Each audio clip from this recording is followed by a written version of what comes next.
ओशो का नाम तो आपने सुना ही होगा। जो नहीं जानते उनके लिए बताऊं, ओशो भारत के एक दार्शनिक और आध्यात्मिक गुरु थे। विवादों से बड़ा गहरा नाता रहा। उनकी रहस्यमय शिक्षाओं और क्रांतिकारी विचारों की वजह से बड़ी तादाद में लोग उनकी ओर आकर्षित हुए और उनके अनुयायी बने। वहीं दूसरी तरफ बहुत से लोग उनके खिलाफ भी हुए और ओशो को सेक्स गुरु और अमीरों का गुरु कहा जाने लगा। इस वीडियो में आप ओशो के बारे में 30 ऐसी बातें जानोगे जो शायद आपने पहले कभी ना सुनी हो। वीडियो को पूरा अंत तक जरूर देखना। आखिर में आप कहोगे कितना रहस्यमय था ये इंसान। नंबर 1, 11 दिसंबर 1931 को मध्य प्रदेश के कुचवाड़ा गांव में जन्मे ओशो पैदा होने के 3 दिन तक ना तो हंसे थे और ना ही रोए थे। इस वजह से उनके परिवार के लोग बेहद परेशान हो गए थे। नंबर 2, ओशो बचपन से ही बेहद जिज्ञासु थे। किसी भी बात को जानना है तो बस जानना है। महज 12 साल की उम्र में वो रात को शमशान जाया करते थे, ये जानने की कोशिश में कि मरने के बाद इंसान जाता कहाँ है। नंबर 3, सिर्फ सूफी मत को जानने के लिए ओशो 27 वर्ष की उम्र में सुन्नत कराने को तैयार हो गए, जो कि इतनी उम्र में बेहद पेनफुल था।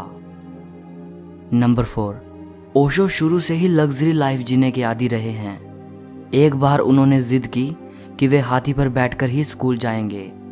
तब उनकी जिद देखकर उनके पिता को हाथी मंगवाना पड़ा और ओशो उस पर बैठकर स्कूल गए।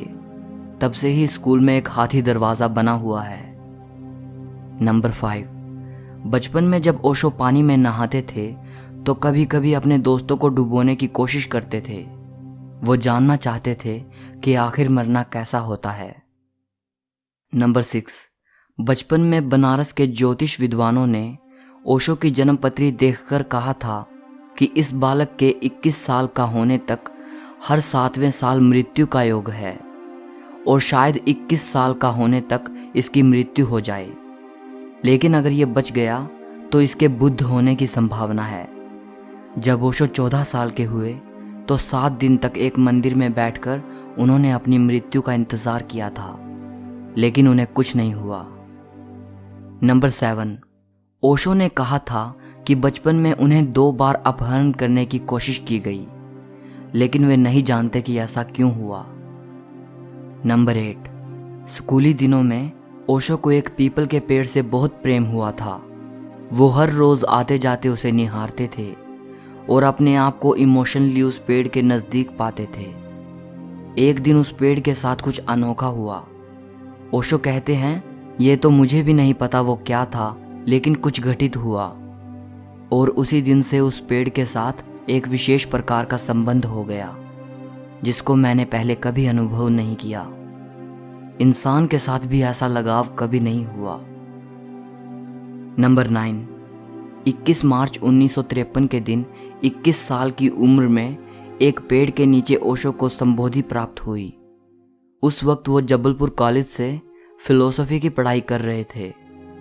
संबोधि के बारे में ओशो कहा करते थे कि अब मैं किसी भी प्रकार की खोज में नहीं हूँ, अस्तित्व ने अपने सारे द्वार मेरे लिए खोल दिए हैं। नंबर 10, संबोधि यानी ज्ञान प्राप्त होने के बाद भी उन्होंने अपनी स्टडी को जारी रखा और सागर यूनिवर्सिटी से फिलोसफी में फर्स्ट गोल्ड मेडलिस्ट रहकर एमए की डिग्री ली थी। नंबर 11, ओशो कहते थे कि उनका पूर्व जन्म 700 साल पहले तिब्बत में हुआ था।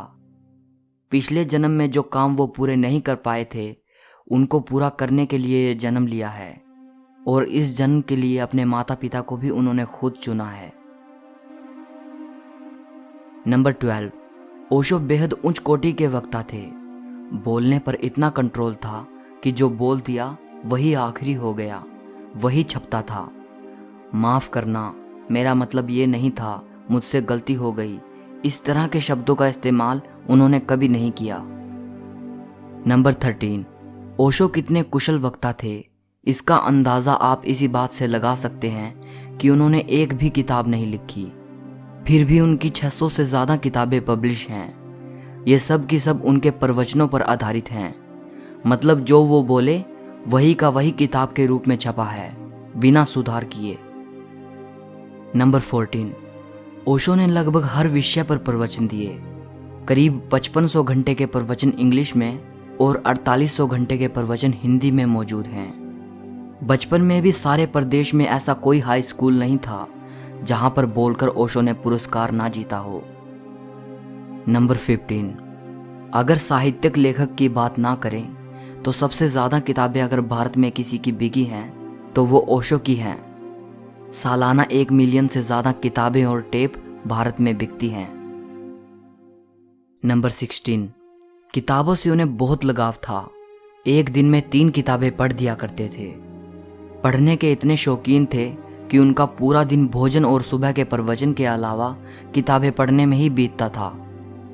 पढ़ने को लेकर उनका पागलपन इतना ज़्यादा था कि वो चोर बाजार में बिकने वाली किताबों को खरीदने से भी नहीं कतराते थे।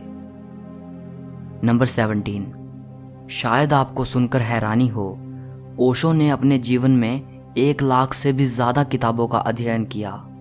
एक शोध के अनुसार उन्हें 20वीं सदी का सबसे अधिक किताबें पढ़ने वाला पुरुष माना गया और उन्हें इंडियाज़ ग्रेटेस्ट बुकमैन के नाम से भी संबोधित किया गया। नंबर 18, ओशो को किताबों से बेहद प्रेम था। उनके इस प्रेम को देखकर उनके पिता ने ओशो से एक बार कहा था, पहले हमारे घर में लाइब्रेरी थी, अब लाइब्रेरी में हमारा घर है और हम सभी घर वालों को किताबों का ख्याल रखना पड़ता है, क्योंकि तुम्हें बिल्कुल बर्दाश्त नहीं कि तुम्हारी किसी भी किताब के साथ कुछ गड़बड़ हो। ओशो ने कभी भी अपने पिता से किताबों के अलावा किसी और चीज़ के लिए पैसे नहीं मांगे। नंबर 19, ओशो को बिल्कुल पसंद नहीं था कि कोई उनकी किताबों पर निशान लगाए या किसी पंक्ति को अंडरलाइन करे, इसलिए ओशो को लाइब्रेरी से बुक्स लाकर पढ़ना भी पसंद नहीं था। वो कहते थे, मेरे लिए किसी और द्वारा अंडरलाइन या निशान लगाई हुई किताबें पढ़ना उसी प्रकार है जैसे कोई वैश्य के पास जा रहा हो। मेरे लिए कोई पुस्तक मात्र पुस्तक नहीं, ये एक प्रेम संबंध है। नंबर 20, ओशो बचपन में अपनी नानी के पास रहे। नानी ने ही उनको पढ़ना सिखाया। जो भी किताबें उन्हें पसंद थी उसे वो रात में अपनी नानी को पढ़कर सुनाते। पहली बुक जो उन्होंने अपनी नानी को पढ़कर सुनाई थी वो थी द बुक ऑफ मिर्दाद। ये उनकी सबसे पसंदीदा किताबों में से एक थी। साथ ही ओशो ये भी कहते थे कि मनु संहिता और मनु स्मृति को मैं दुनिया की सबसे कुरूप किताब मानता हूँ। नंबर 21, ओशो की लाइब्रेरी में 1 लाख किताबें हैं। ओशो ने मृत्यु से पहले अपने लोगों को इस लाइब्रेरी की किताबों को अलमारियों में बंद रखने का निर्देश दिया था। साथ ही ये भी कहा था कि इन किताबों को तालों से खोलकर सिर्फ उन्हीं को पढ़ने की इजाज़त है जो उन पर लिख रहे हों।